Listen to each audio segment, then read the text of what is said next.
Well, hello peeps, here's my PvP overview on the WoW team beta of the Unholy Deathknight, coming to you looking like a Deathknight. We're gonna go over first the Deathknight tree, going into Unholy tree, and we're gonna be talking more in a general sense today.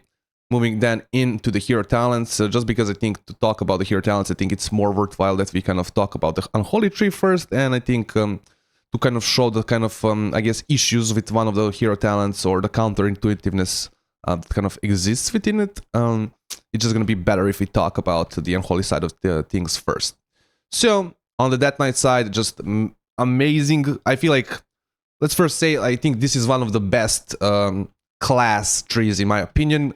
There's like 2 DPS talents, so pretty much everything is utility or defense, right? So it feels really good as a PvP player, right? Not to be having to spend 3, 4, 5 points onto just the DPS things and then being very like tied on my utility side. Here I feel like I'm choosing, really feels like you're choosing things. Like maybe you have like this line of things on Unholy that is, I would say, mandatory. But yeah, otherwise all these talents are a choice, right? You also have just kind of pushing that class fantasy that kind of I feel like stopped existing, which is like you're a anti-mage or an anti-right magic damage kind of tank or an anti-magic kind of class, right? And one of the reasons why I just didn't play Deathknight much in Dragonflight, which is that Deathknight's feeling like, yeah, feeling like paper class, not feeling like a tanky class, even versus magic damage. I feel like a lot of these talents are going to solve this. Like also a lot of these talents are like some of these like defensive stuff is like not a choice anymore, right? Like Unholy Endurance, so we don't have to like kind of choose into it. We can just take it. It's also not, I feel like it was, I think it was a choice list, I'm not sure. But we just have some really amazing like defensive options now. Runic Protection, 3% critical chance reduction, armor increase, but we don't care really that about in PvP anymore. Subduing grasp, so when you pull people, they just do less damage to you. We have some new stuff here, like Osmosis increases healing while you have anti-magic shell, right? And like just really good capsules here with null magic damage taken reduced by 10%, and duration of harmful and magical effects reduced on you by 35%. So really pushing that fantasy again, I feel like, which is very great. Unyielding Will also, I think, something that's just gonna be insane in PvP, especially since we can cleave our anti-magic shell onto our allies. So you can actually remove harmful magic effects from your team. It's gonna be absolutely, I think, insane for like comps that rely on like CCing your healer with magical effects. Just in general, this talent is gonna be insane. You just cast this, right, and your team is like absolutely immune to magic stuff. Sure, it's not a huge shield, at least like the current tuning, right? So it's gonna get popped in like 2-3 spells, but in any case, like these are just absolutely amazing. So, I mean, as you can see, the Deathknight side of things just absolutely improved. I think I have some talents here chosen that I would not even like choose in PvP really, like Suppression and Osmosis, I think are not that big of a deal. Same with like maybe Blood Scent, right? And maybe try to kind of go through with just Unholy, like here, maybe. Actually, yeah, Blood Scent would still be the better option in Suppression, but yeah, just feels like the talents are a lot better choice, and you actually have like choice. Oh, do I want to like that pact, or do I want this, do I want that? It just feels really good in my opinion. Moving into the Unholy side of things, they've kind of switched things around. You have kind of, you know, still the pet side of things here. The middle part is kind of confusing to me because I felt like it was supposed to be more about the, let's say, Deathknight, but it kind of becomes like this mixed part where you have right, you still have like the pets here, right, and diseases are here. I think generally speaking, good, really good, but there is some counterintuitiveness that are gonna happen in Shane Elena, the hero talents, when it comes to like Plaguebringer and Clawing Shadows, that we'll kind of talk about later. But I just think generally good changes. The only thing that I would say right now, Summon Gargoyle for my testing is still an absolute meme. Like, dudes, like this is one of the most iconic, I think, Unholy Deathknight spells. Please buff this and make this good for once. Like last expansion we're not using it, right? In Dragonflight yeah, so like please bring back Gargoyle. It feels to me like one of those like just, I guess, fantastically or fantasy wise, right, just key Unholy Deathknight abilities that are just dead for no reason other than just poor tuning. It deals like 1 million damage for its entire duration. Like it is absolutely a meme, absolute joke, I feel like right now. But yeah, other than that, I feel like generally good changes. Just there is some counterintuitiveness that comes because I feel like this part still feels mainly like for pets, right? It doesn't feel like this is a mixed part or a, let's say, Death Knight's strength part with like Faster Might and Unholy Assault. From this side of things, it still feels like it's mainly a pet. Right, so generally speaking, again, really good changes on the Unholy side of things as well, but some talents are just still, I feel like, undertuned, specifically like talking about Summon Gargoyle. I feel like the Unholy Pact damage thing used to just be a lot more damaging in like Shadowlands and stuff, so just, I don't know, this could use maybe a buff as well, just for my testing. I tested a lot of different talent builds. This is also something that I'm just testing right now. I think this was like for Rider of the Apocalypse build, right? Kind of... you know, having more to do with the pets and the diseases specifically. But yeah, that would be it. So let's get kind of into the hero talents. I think Rider of the Apocalypse is definitely the de facto PvP choice. They're definitely also one of the most amazing PvP talents designed thematically, usability-wise, what they give. It also has a lot of different utility. Yeah, I just feel like it's very hard to pass up on Rider of the Apocalypse in PvP. It even has like defensive options with this kind of talent here, which can also cast anti-magic shells on you, right, as well, like randomly, which you can also buff up with your talents, I'm pretty sure. So it's just, yeah, an amazing set of talents. Increases the disease damage and death coil damage by 15%, so it's something that can work with like the Death Coil side of things, pet side of things, because I think these are counted as minions, and it can work right with diseases. So definitely seems to me like it was very much designed, almost like it was designed thinking about Unholy, right? Because you can gonna go here, you're gonna get these talents, and then, yeah, you're gonna have a kind of a choice. I think Unholy Hour affects your summons, but I'm not like 100% sure right now. So it's like, yeah, I was just testing out stuff here. But yeah, just absolutely amazing. You can be on a horse, man. Like, this is, I think, the biggest talent that just changes a Death Knight from this immobile spec into one of the most, I think, mobile melees in a sense, because that charge, like, when it replaces your Death's Advance, for sure, right? It's kind of an issue because you don't lose the passive component, but you get to be on a mount for 10 seconds while having freedom, and being also immune to forced movement effects, right, and knockbacks. Just absolutely insane what you're going to be able to do with that charge and just generally immuning CC and stuff with Death Knight, I feel like, in the next expansion. On a pale horse, I'm pretty sure this works I'm not sure like if it works in PvP. I'm pretty sure it does.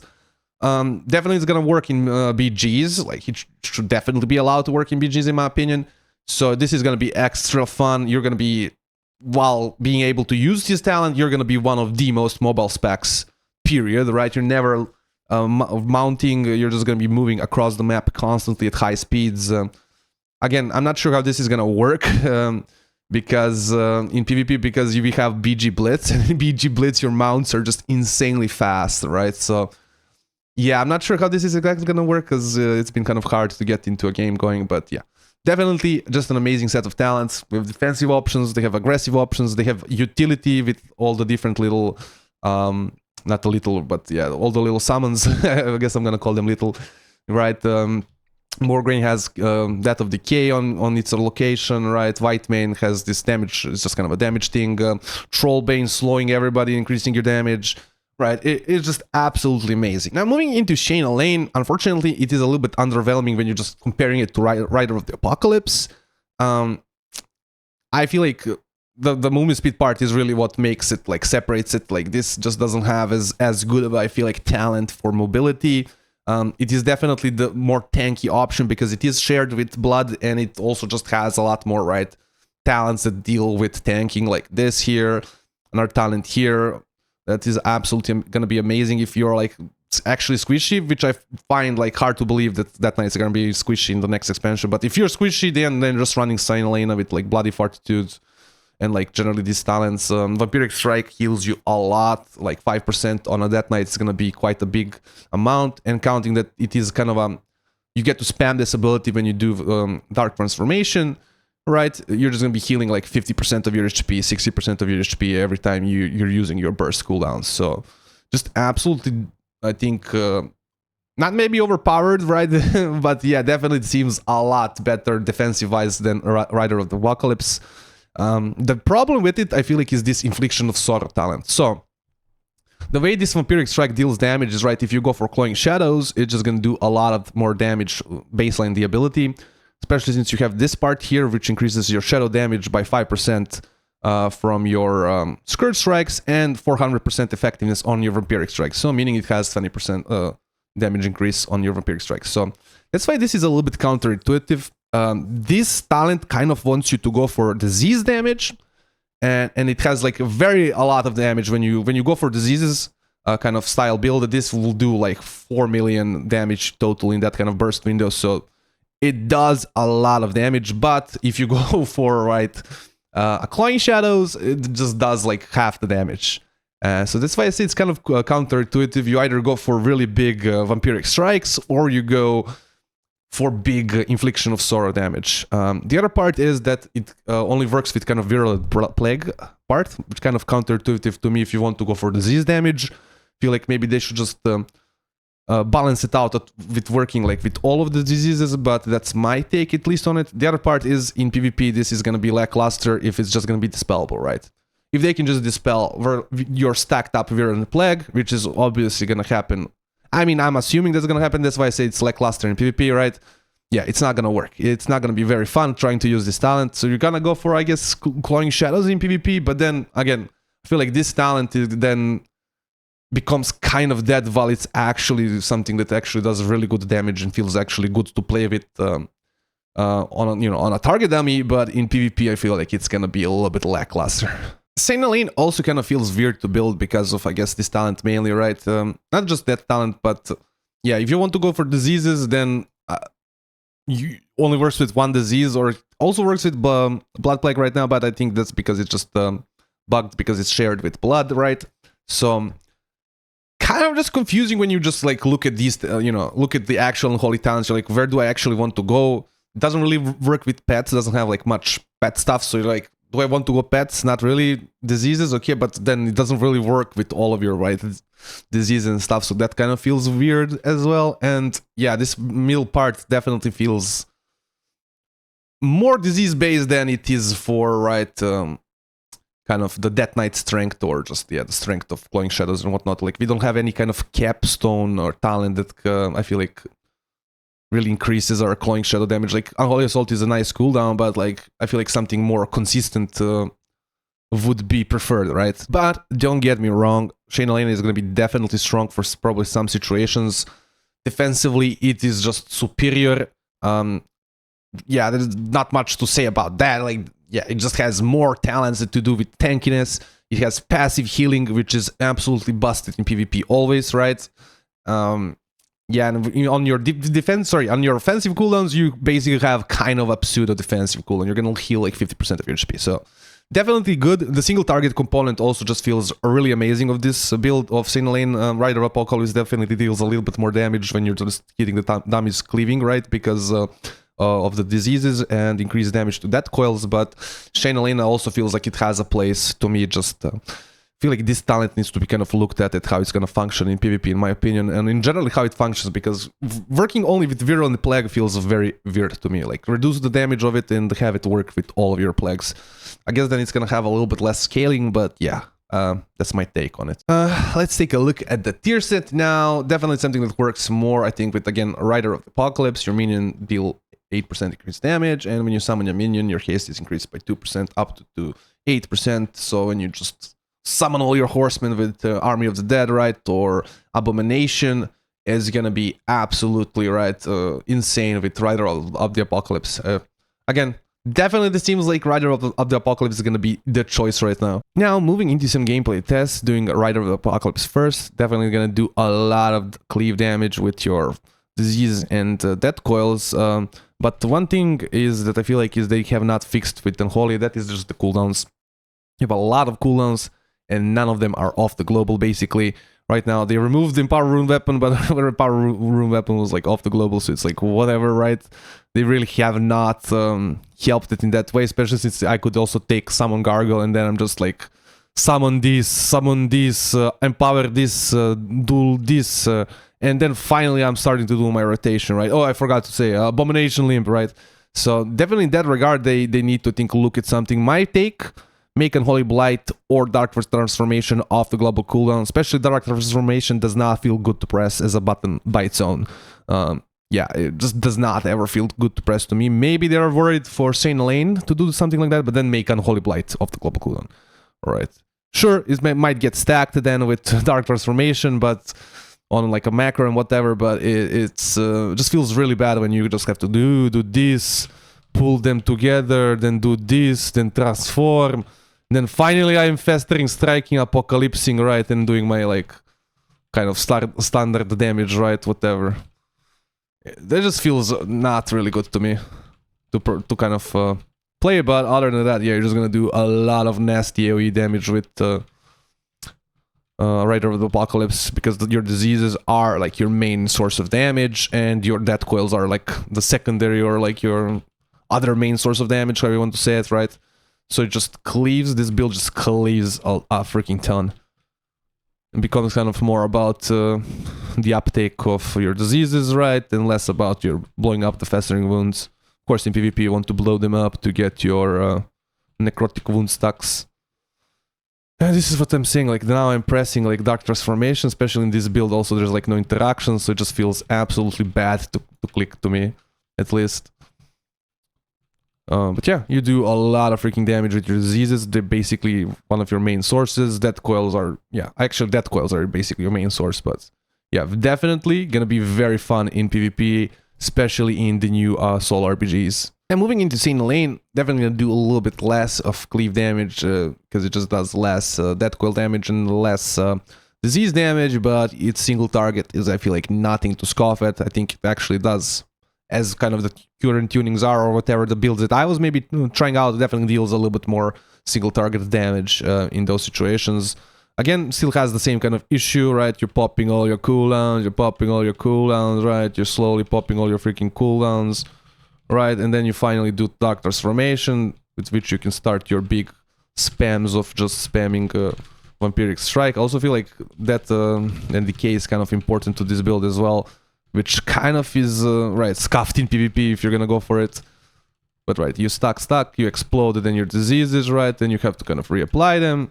And that's kind of the main, I guess, part of the build. I feel like they also need to look at the proccing chance of your Vampiric Strike. I just feel like I never have Vampiric Strike other than when I'm popping Dark Transformation. Now, Dark Transformation is, for PvP at least, right, kind of a relatively short cooldown, so it's not that big of a deal, right?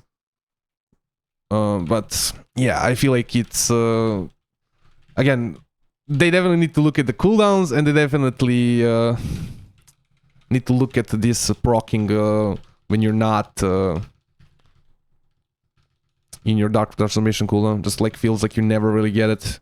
But yeah, this can do a lot of damage. Infliction of Sorrow, I'm kind of running a build with Vampiric Strike here, so the Infliction of Sorrow, the big part does like 1 million damage, and like the little parts are probably like 200k, 300k, the little procs when you just get the Vampiric Strike on a target with the Vernal Plague. Now I'm also gonna show you damage capabilities of when you kind of go for a build that's more about your diseases, right? Just to kind of show you what it can do. It's gonna be a lot more, I think, bursty, less about kind of consistent big hits from your Clawing Shadows, but the disease kind of portion really hits a lot when you're kind of playing a Scourge Strike build. Let's see how much that hit for. Yeah, so like the big part was like 1.6 million. I think it can be further increased by me going for Ebon Fever here, and then pick it out here for right now. But yeah, you can just do some insane burst damage with this Infliction of Sorrow when you're doing your Vampiric Strikes. Yeah, I feel like it's problematic because this is probably gonna be able to be dispelled, right? Because it damage relies from the virulent plague damage. And that's about it, peeps. Definitely Death Knights are looking like a huge W in the War Within. I am very happy to be playing some Death Knights again and not feel like a freaking squishy class. So many like defensive buffs. The hero talents are both, I think, amazing. Kind of one that is just kind of overshadows the other, unfortunately. Like a Rider is just too thematically cool. It has utility, it has even defense, it has... just feels like it has everything, while Saint Helena is very much, I guess, focused on that Dark Transformation burst window and being just a little bit more tankier, right? With less mobility and less utility overall. Definitely both seem like they're gonna have a place, in my opinion. I'm not scoffing at Shane Lane for sure, right? I hope you've enjoyed this little video. Like, comment, subscribe, all those things YouTubers want you to do, and have a nice day.